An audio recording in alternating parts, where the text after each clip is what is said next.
பவுல் சொல்லுகிறார், நமக்கு தெரியாத யார் அறிஞ்சிருக்கிறா? பரிசுத்த ஆவியானவர் அப்பாவோட சிந்தனை நம்ம என்ன இருக்கு சொல்லி அவர் அறிஞ்சு அதன்படி நமக்கு செய்வாராம்.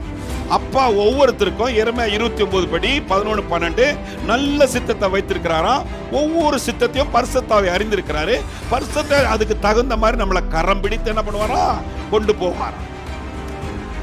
இயேசு ஞானஸ்தானம் எடுத்த உடனே பாருங்க, பரிசுத்த ஆவி வந்தது, மேல இருந்து அப்பாவோட சத்தம் கேட்டது, என் மகன் மேல பிரியமா இருக்கிறன்னு சொல்லி அடுத்தாப்புல பரிசுத்த ஆவி அவரை 4வது அதிகாரம் லூக் 4வது அதிகாரத்துல பரிசுத்த ஆவி அவரை நடத்தினது என்று சொல்லப்படுகிறது.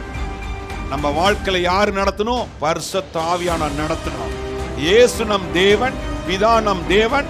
இயேசு அனுப்புற அப்பா நம் தேவன், பிதா, குமாரன், பரிசுத்த ஆவி. ஆனா பரிசுத்த ஆவியுடைய ஆலோசனை எல்லாமே நம் சொந்த ஆலோசனை நடத்தினா ஃபெயிலியர் ஆயிரும்.